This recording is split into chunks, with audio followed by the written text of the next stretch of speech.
Hello everyone, I am Dr. R.P. Singh. I am Senior Consultant Cardiology at Healing Hospital Secretary 4 Chandigarh.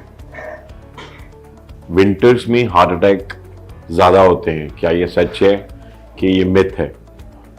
Definitely winters season जब start होता है, specially starting from November up till February and, ये season के अंदर देखा जाता है कि अराउंड 35 to 40% ज़्यादा हार्ट अटैक के पेशेंट्स हॉस्पिटल में आते हैं as compare to other months, जो बाकी के 7 से 8 महीने हैं उनमें कंपैरेटिवली कम होते हैं as compare to these months. So reason क्या है?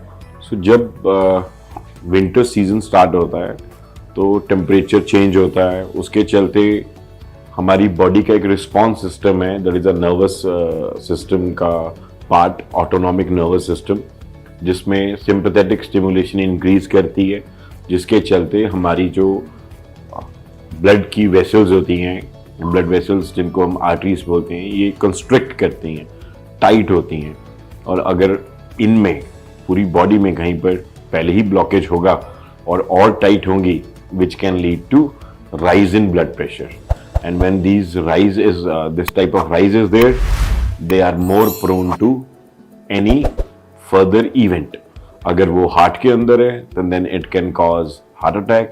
If it is in brain it can cause stroke. If it is in legs it can start giving symptoms जो कि पहले नहीं आते थे.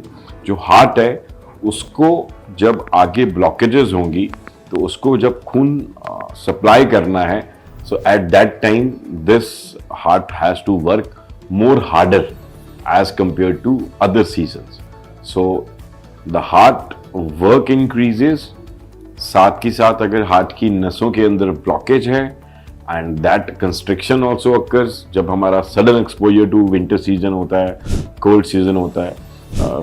Recently you have seen that there has been, during this November 2024, there has been a sudden fall in the temperature. You can see that within a few days there has been more difference of around 5 to 7 degrees Celsius, जो कि temperature नीचे आया. ये अपने आप में एक risk factor बन जाता है, स्पेशली जिन पेशेंट्स में पहले हार्ट की दिक्कत है, जिसको मेडिकल मैनेजमेंट पे या दवाइयों पे छोड़ा गया है, उन पेशेंट्स में ज़्यादा रिस्क रहता है. So they have to be more under the precautions.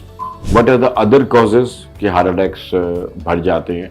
Unhealthy diet. Winters होती है, हमें लगता है जो मिलता है खा लेते हैं, है ना, so that we shall keep ourselves warm. No, आपको अपनी डाइट को उतना ही ऑप्टिमम रखना है जितनी आपकी फिजिकल एक्टिविटी है. So you have to keep yourself at optimum range.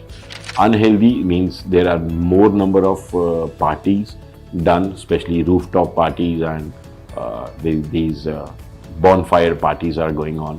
In this season, there are more number of these parties. We go for extra snacks, extra unhealthy snacks from the market, and we use them during our parties. We should not.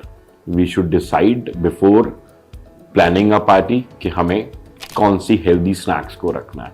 That can help us in prevention of future cardiac events. Same way बहुत सारे लोगों को होता है कि हम लोग gym करते हैं, हम लोग एक्सरसाइज करते हैं, so we can have we are more tolerant to the winters. No, any person who is going to have a sudden exposure, आप अपनी क्विल्ट में, अपने घर में वार्म एरिया में बैठे हैं या सो रहे हैं, and when you get up early in the morning, you go for a morning walk without covering yourself properly, you will definitely get sudden exposure to the cold. So अपने आप को warm रखना, हर एक की रिक्वायरमेंट कम हो सकती है लेकिन बिल्कुल ना मात्र नहीं होती है. ऐसा नहीं है कि आप you are using summer clothes in your winters, so don't do that. So these are the major points where we can explain medically that these are the major reasons for having a more number of heart attacks during the winters. So guys, please take care of yourself during this season. Any loved one, any dear one who is having a heart disease, make sure they take their medication regularly, and especially the patients who are having a history of hypertension, जिनको blood pressure का problem है, वो हो सकता है उनको अपनी दवाई को बढ़ाने की ज़रूरत पड़े. So sometimes in some cases that has to be increased. Go visit your physician, visit your cardiologist, get your self checked up and if required आपकी दवाई को बढ़ाने की ज़रूरत है तो वो बढ़ाएंगे, and please follow that instructions. So keep yourself healthy by taking healthy diet, covering yourself, keeping yourself warm, taking your medication if advised by your physician or cardiologist regularly, monitor your blood pressure regularly, and monitor your health hygiene through the diet and lifestyle modification. So thanks a lot.